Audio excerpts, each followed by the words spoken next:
오늘 우리에게 주시는 하나님 말씀은 신약성경 사도행전 4장 36절 37절 말씀입니다. 사도행전 4장 36절 37절 말씀을 제가 봉독하겠습니다. 구브로에서 난 레위족 사람이 있으니 이름은 요셉이라, 사도들이 일컬어 바나바라, 번역하면 위로의 아들이라 하니, 그가 밭이 있음에 팔아 그 값을 가지고 사도들의 발 앞에 두니라. 아멘. 오늘은 작품을 하나 함께 감상하시면서 말씀을 시작하겠습니다. 나무로 만든 작은 배의 한 노인과 그 노인의 손녀로 보이는 어린 소녀가 함께 타고 있습니다. 남루한 옷차림의 이 노인은 그 거친 손이 보여주듯이 일생 어부로 살아온 것 같습니다. 그에 비해 예쁜 옷을 단정하게 차려입은 이 소녀는요, 아주 앞을 진지하게 바라보고 있습니다. 이 두 사람은 지금 함께 노를 젓고 있지요.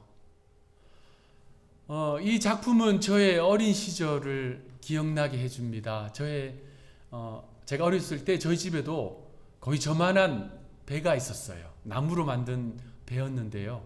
노를 저어서 움직이는 배였습니다. 이 배와 차이점이라고는 이 배는 노가 옆에 있어요. 그런데 저희 집에 있었던 배는 노가 뒤쪽에 달려 있었습니다. 그 노가 얼마나 크냐면요, 배보다 더 길었어요. 저는 그 배를 타고 아버지와 함께 바다를 나가는 것을 참 좋아했습니다. 아버지께서 처음 이 배에 노를 젓는 법을 가르쳐 주실 때에도 제 작은 손으로 그 노를 다 핸들링 할 수 없어서 아버지께서 함께 잡아 주셨던 기억이 납니다. 이 그림에서 제일 눈길이 가는 부분은 이 어부 노인의 표정입니다. 손녀를 바라보는 이 노인의 표정에는 그냥 사랑이 가득해요. 요즘 표현으로 눈에서 꿀이 뚝뚝 떨어진다는 표현이 있죠. 얼마나 스윗하게 이 손녀를 바라보는지 그냥 우리가 척 보면 사랑이 가득하다라는 것을 알 수 있습니다. 그런데 이 손녀는요, 할아버지의 그 사랑스러운 눈을 볼 겨를이 없어요. 아주 진지하게 노를 잡고 마치 자기가 이 노를 다 움직이고 있는 듯이 노를 젓고 있습니다. 그런데 우리 모두는 다 보아서 알고 있습니다. 이 아이는 그저 노의 손을 얹고 있는 정도고, 이 배는 이 베테랑 어부, 이 노인에 의해서 움직이고 있다는 사실을 우리는 알고 있습니다. 19세기 프랑스의 화가 에밀 르누프의 작품이에요. 그는 이 작품의 제목을 돕는 손, The Helping Hand라고 붙였습니다. 돕는 손. 자, 누구의 손이 돕는 손일까요? 고사리같이 작은 저 손, 할아버지가 노를 젓는데 돕고 있는 저 손을 돕는 손이라고 볼 수도 있습니다. 그런데 저는 반대로 이 노인의 손, 이 탁월하고 또 능력 많은 이 노인의 손, 폭풍우도 다 견뎌낸 이 베테랑 노인의 손을 저는 돕는 손이라고 말하고 싶어요. 어린 손녀가 노 젓는 법을 익힐 수 있도록 사랑스러운 눈과 마음으로 이 노 젓는 법을 돕고 있습니다. 우리가 세상에서 인생의 배를 노저 항해할 때 잊지 말아야 될 것이 있어요. 반드시 기억해야 할 것이 있습니다. 여러분의 인생의 배에 하나님께서 함께 하세요. 하나님께서 반드시 함께 하십니다. 그 배에서 하나님께서 함께 인생의 배에 노를 저어주세요. 때로는 나 혼자 그걸 다 감당한다고 생각했는데, 때로는 나 혼자 그것을 다 견디어낸다고 생각했는데, 하나님께서 그 인생의 배에, 여러분의 인생의 배에 함께 해주시고 함께 노저어 주세요. 때로는 선장으로서 여러분이 갈 길을 가르쳐 주십니다. 풍랑을 헤쳐나갈 수 있도록 도와주십니다. 그래서 우리는 이 찬송가를 믿음으로 주님께 드릴 수 있습니다. 찬송가 432장 큰 물결이 설레는 어두운 바다. 가사를 띄워주시면요. 큰 물결이 설레는 어두운 바다, 저 등대의 불빛도 희미한데 이 풍랑에 배저 항해하는 이 작은 배 사공은 주님, 후렴같이 부를까요? 나 두려움 없네, 두려움 없도다. 주 예수님 늘 깨어 계시도다.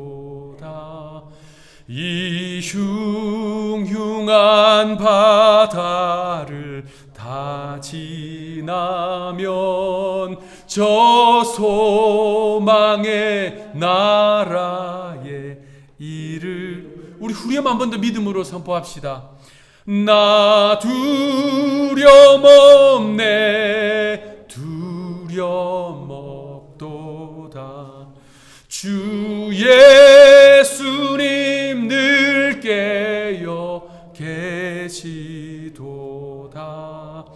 이 흉흉한 바다를 다 지나면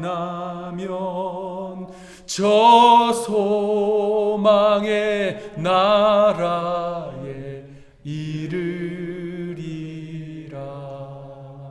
아멘. 여러분 믿으십니까? 여러분의 인생의 배에 주님이 함께 하심을 믿으십니까?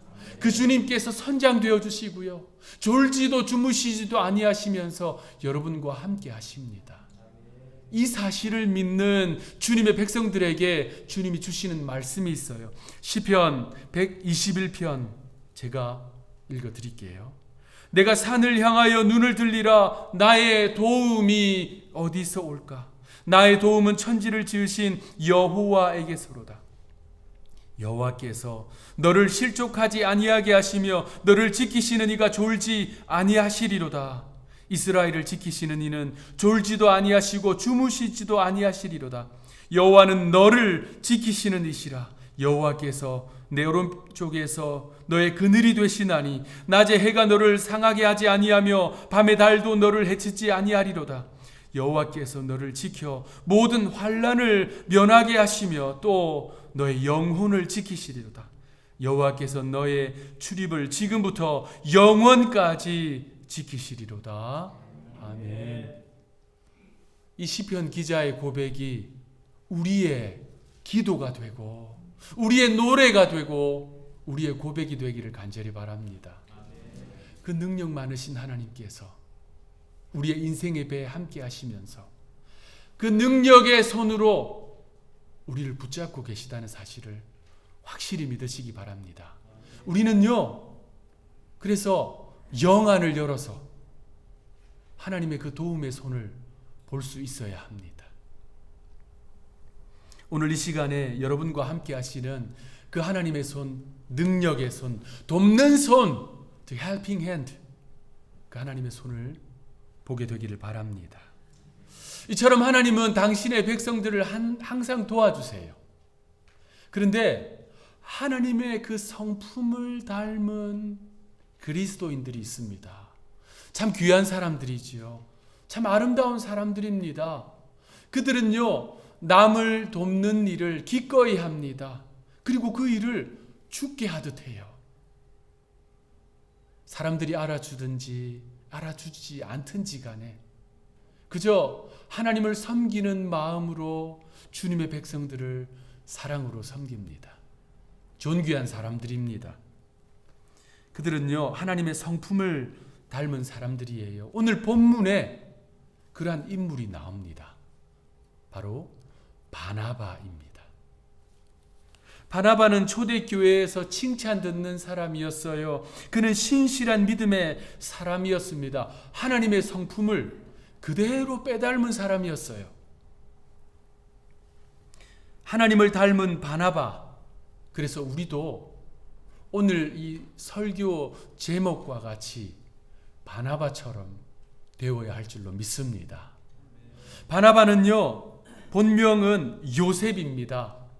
그는 레위 지파 후손이고요. 그에게는 별명이 있었어요. 바나바. 그것이 그의 별명이었습니다. 그리고 구브로에서 태어났다라고 기록하고 있습니다. 오늘 본문 36절 말씀 우리 합독하겠습니다. 36절 시작. 구브로에서 난 레위족 사람이 있으니 이름은 요셉이라. 사도들이 일컬어 바나바라. 번역하면 위로의 아들이라 하니. 레위 족속의 후손인 요셉, 본명은 요셉, 바나바. 그는 구브로에서 태어났다. 성경에서 설명해 주고 있습니다. 구브로, 오늘날의 키프로스를 말합니다.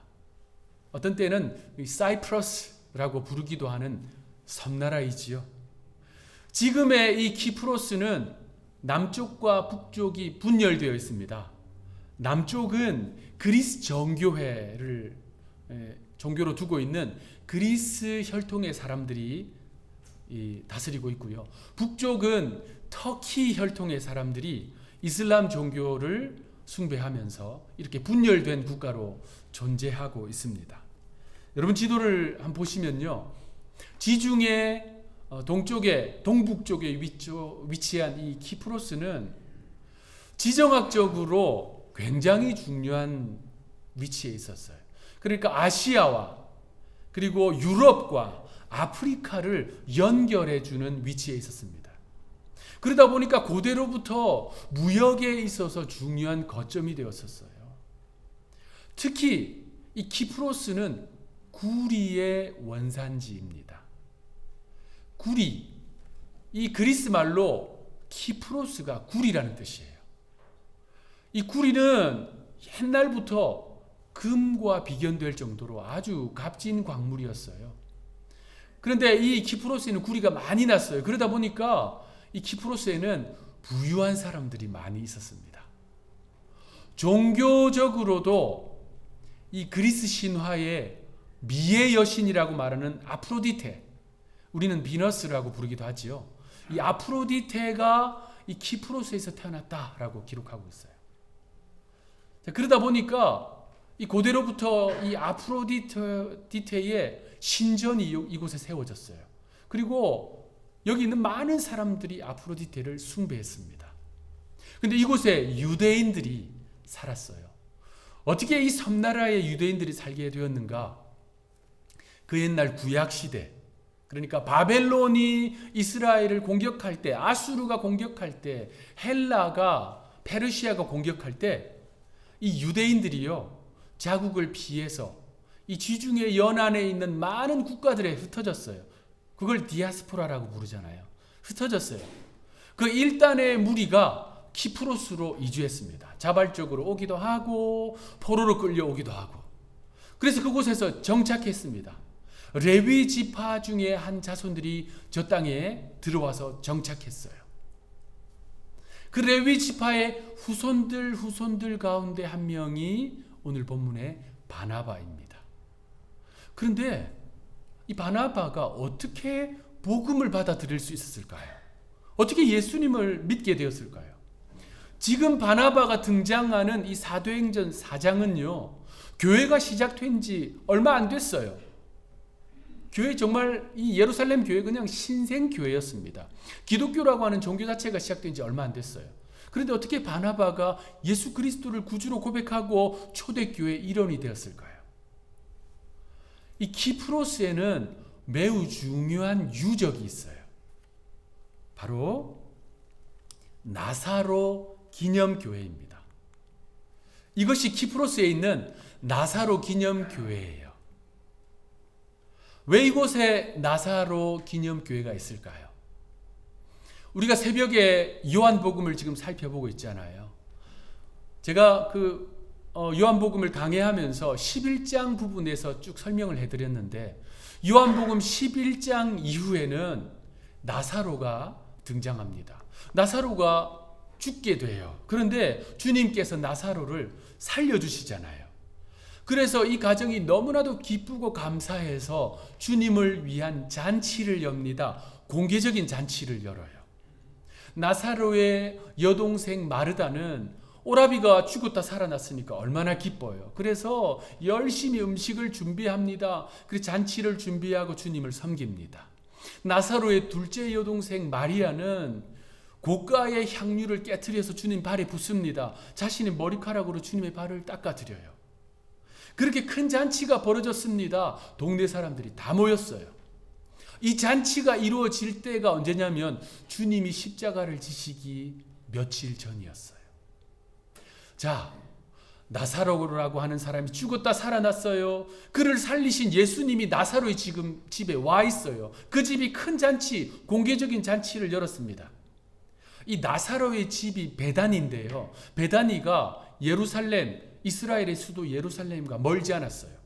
그러니까 예루살렘의 사람들이 구름대같이 이 집으로 몰려들었습니다. 자기들의 두 눈으로 나사로 죽었다 살아난 나사로를 보았어요. 그리고 그를 살리신 예수님을 보고 이 잔치 자리에서 많은 사람들이 예수님을 믿게 되었어요. 이걸 정말 싫어하는 사람들이 있었겠지요. 당시 유대 종교 지도자들이었어요. 이들은 벌써부터 예수님을 죽이기로 결의했습니다. 그런데 이 나사로 때문에 예수님을 믿는 사람들이 점점 늘어나는 거예요. 그래서 결의해요. 법정에서 결의합니다. 나사로도 죽이자. 드디어 나사로에게 살해 위협이 오기 시작했습니다. 그러다 보니까 나사로가 정든 고향 베다니를 떠나서 다른 곳으로 갈 수밖에 없었던 상황이었어요. 여러분, 복음서를 보면 그 본문 이후로 나사로에 대한 이야기가 1절 언급이 안 돼요. 서신서에서도 나사로 정도 되면 한 번 정도 이름이 나와야 되는데 안 나와요. 의도적으로 이름을 기록하지 않았습니다.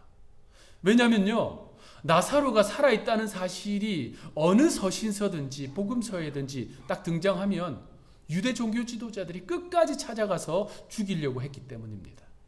그때 나사로가 도피한 곳이 바로 키프로스예요. 나사로는 키프로스로 가서 그곳에 이주했고요. 그곳에 정착했습니다. 그리고 그곳에서 복음을 전하기 시작했어요. 그리고 나사로는 이 키프로스에서 생을 마감합니다. 이것이 나사로 기념교회인데요. 이 나사로 기념교회의 지하에 나사로의 무덤이 있습니다. 그리고 고고학자들의 발굴에 의해서 나사로의 비문이 발굴되었어요. 그 비문에 뭐라 적혀 있냐면요, 나사로 그리스도의 친구. 예수님이 나사로를 내 친구라고 부르셨잖아요.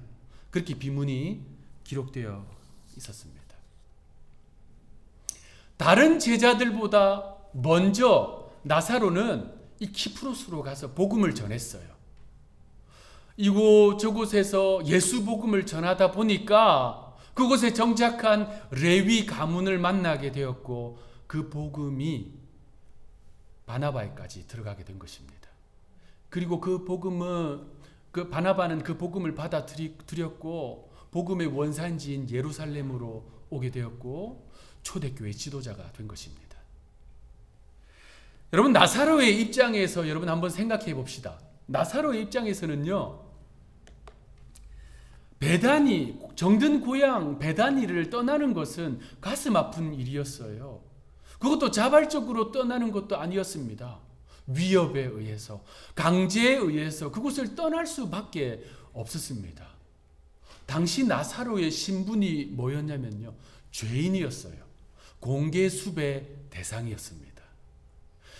그런 신분으로, 입장으로 정든 고향 베다니를 떠나는 나사로의 그 심정이 어땠을까요? 실패했다는 마음이 들지 않았을까요? 좌절감이 들지 않았을까요? 그렇게 그는 고향 땅을 등지고 멀리 한 번도 가본 적이 없었을 키프로스로 갔습니다. 그런데 여러분, 하나님은 나사로의 그 실패감이 가득한 그 현재 너머를 보셨어요. 하나님은 나사로의 미래를 보셨습니다. 이 나사로를 통해서 선포될 복음을 보셨어요. 나사로를 통해서 전달될 그 복음을 통해서 주님 앞에 돌아올 바나바를 보셨어요. 그리고 바나바를 통해서 세워질 초대교회를 하나님은 보셨습니다. 우리가 살아가면서 때로는 실패했다고 판단하고 낙심하고 좌절할 때가 있습니다. 그런데 여러분, 하나님은 그 너머를 보십니다. 실패한 자리 너머, 좌절의 자리 너머, 고통의 자리 너머를 보세요. 그리고 하나님은 그 미래를 보시면서 하나님의 일을 이루어 가십니다. 오늘 본문의 이 바나바는 예루살렘으로 왔어요. 그리고 초대교회 일원이 되었습니다. 그의 이름이 본명이 요셉임에도 불구하고 성경은 지속적으로 바나바라고 기록하고 있어요.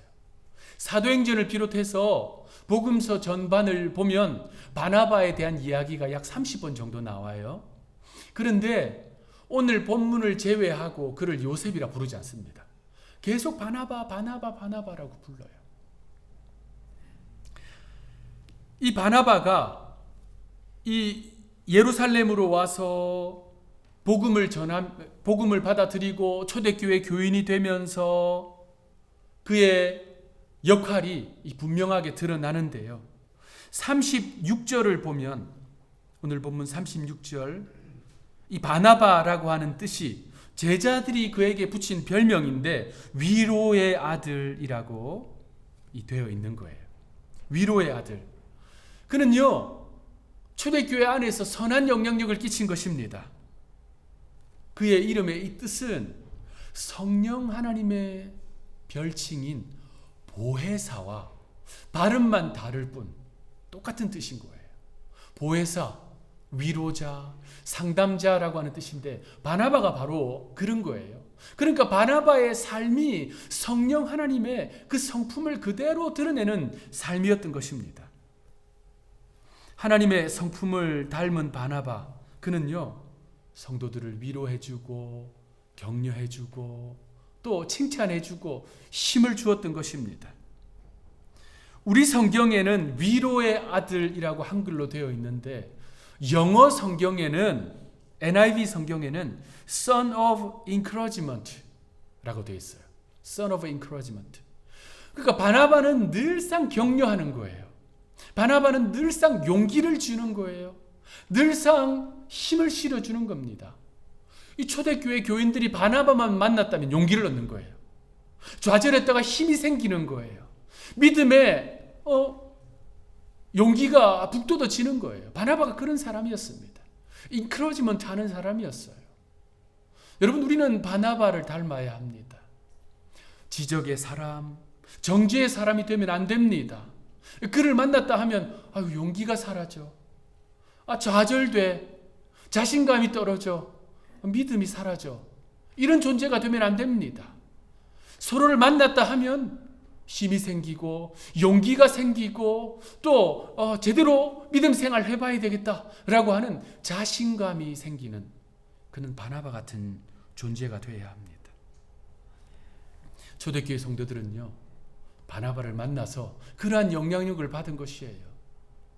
많은 인물들이 바나바를 통해서 용기를 얻고 격려를 받았을 것입니다. 그 중에 대표적인 인물이 바울이에요.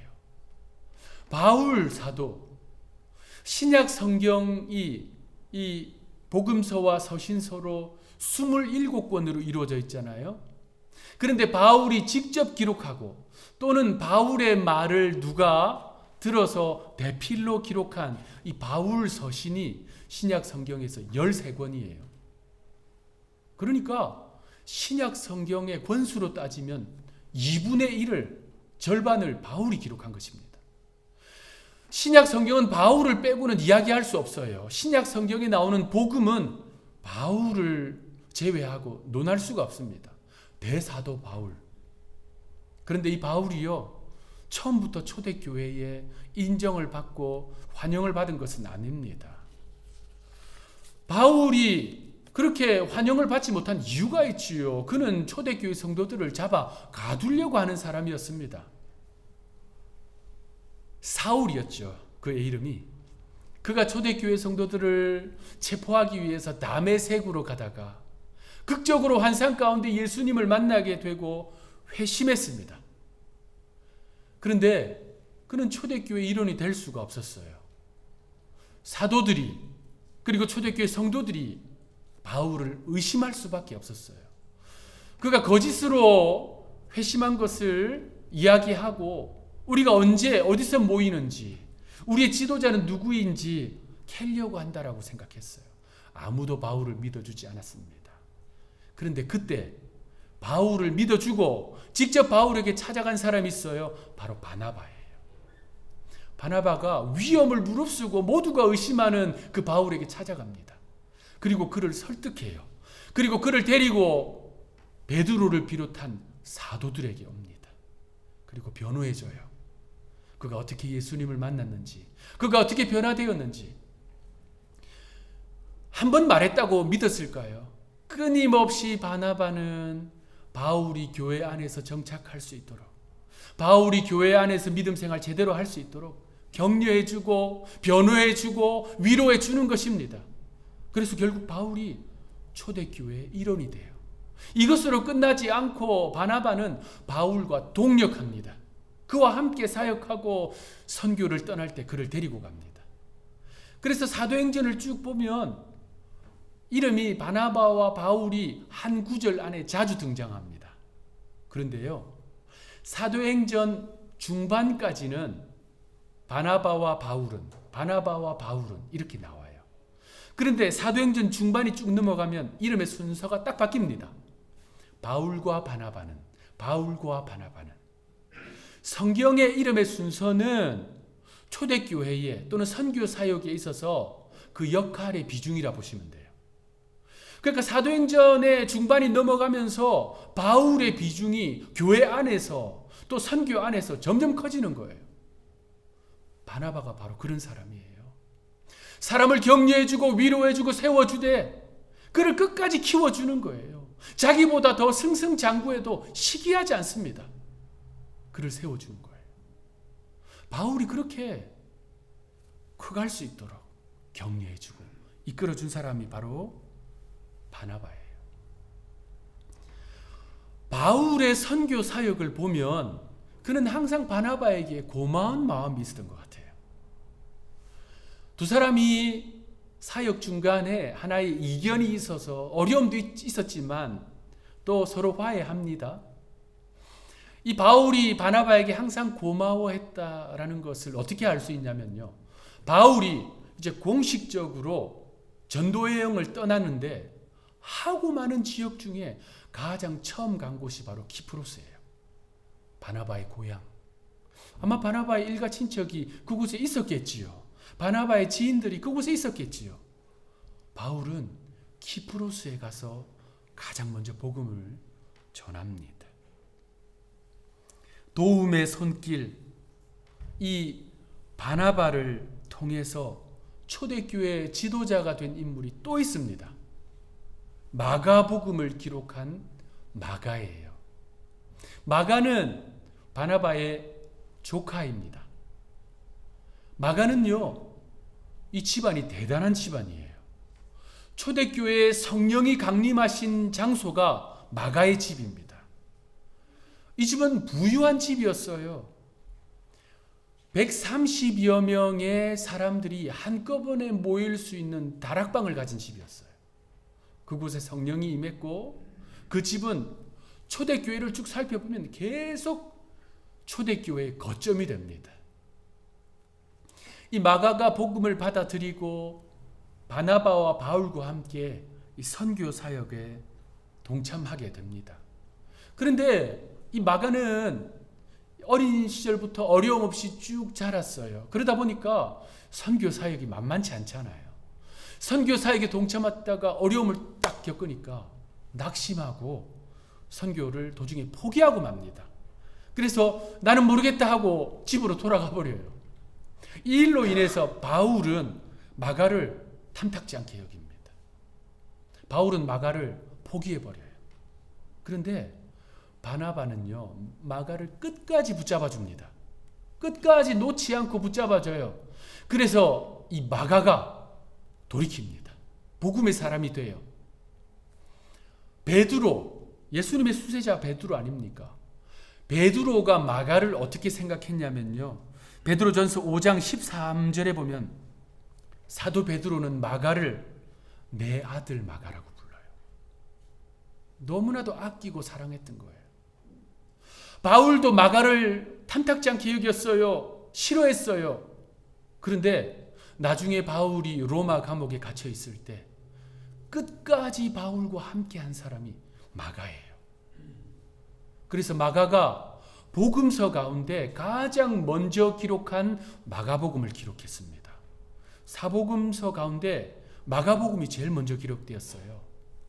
이 마가가 어떻게 마가복음을 기록했냐면요, 주경학자들은 베드로 옆에 앉아서 베드로가 이야기 다 해주는 거예요. 베드로의 이야기를 들으면서 마가복음을 기록한 거예요. 이 마가복음을 중심으로 다른 마태, 마가, 누가, 요한이 기록되었어요.